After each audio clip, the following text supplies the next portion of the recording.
ल साथीहरु आज पनि दिदी मस्त भइरहेको छ घाम लागिरहेको नै छ हो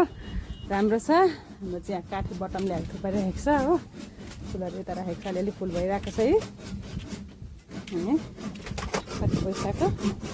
ए कस्तो छिटो गरिसक्यो यता यो लगाइसक्यो बाद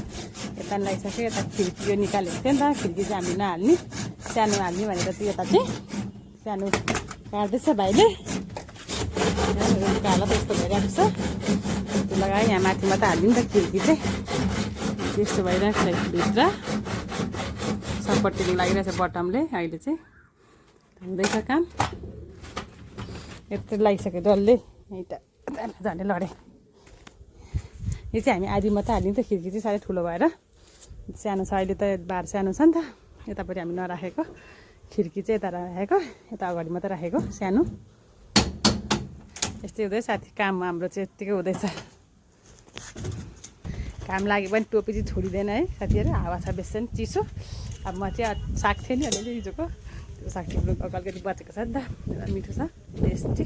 साग चाहिँ बोल बोकेर चाहिँ म गएको बारीतिर टोपी लगाएर होइन साग टिपौँ अब अलिअलि छ साग त बेसी त छैन बिहान तर हाम्रो बारीको साग अस्ति अब टिपेर खाएको अब त्यताको टिप्छु खानुपर्छ मेरो चाहिँ दिउँसोको खाना पनि पकाउँदैछु अघि साग टिपेको थिएँ आलु र सागको झोल बनाएर खाने आज चाहिँ अचार बनाउने टमाटर पनि मैले यहीँ हालेको छु आज पोल्नुको अचारको लागि हो यहीँ पाकिहाल्छ चाहिँ यता भात पाकिसक्यो होइन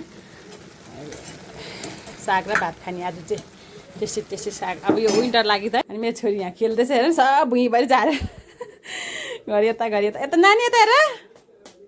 खेल्दैछ भुइँमा आज प्रोफाइल पनि ओछाएको छुइनँ मैले बाबाको टोपी ल्याएर फ्याँकिरहेको छु अहिले बाहिर काम भएकोले गर्दा एकदमै सुत्दैन नि एकछिन मात्रै सुत्छ उठिहाल्छ नानी एकछिन त्यो डाङ्डा डुङडुङ गरेकोले होला के भयो छोडा अनि म चाहिँ यता फेरि लुगा पनि धुँदैछु खाना पकाउँदा सकाउँदा सँगसँगै हो ममा कहीँ जान्न यहीँ बाथरुम भयो यता धोइसक्यो हातले धोइसक्यो पकाउँदै ओर्दै हो यता सब्जी हेर्दै यता पकाउँदै अनि यता मिसिनमा हाल्ने लुगा फेरि रेडी छ है फेरि आएको ढाकी छ अरू यता पखालिँदैछ पानी हालेर गएको थिएँ पानी सुकेको हुँदै रहेछ यता हो अनि यता धुनु छ कपडा अब धुनु पनि पऱ्यो होइन यता खाना पनि हेर्दै त्यहाँ हेर्दै गर्छु नि त त्यहाँतिर अचार पनि बनाइसकेँ धनियाँ र टमाटरको बनाएको धनियाँ चाहिँ कम्ती भएर लागेन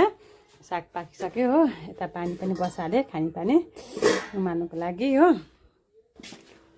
पाकेको छ अनि यता चाहिँ मैले लुगाहरूको ढाकी लुगा भिजाउन हालिसकेँ हो अन्त ड्राई गरिसक्यो अर्को ड्राई गर्नु बाँकी छ त्यहाँ एक बाल्टिङ अटेर यता चाहिँ मेरो ड्राई छ नि त ड्राई भइसक्यो ड्राई भयो भने चाहिँ अब सुकिहाल्छ नि त लुगा छिट्टो कति टाइट बस्छ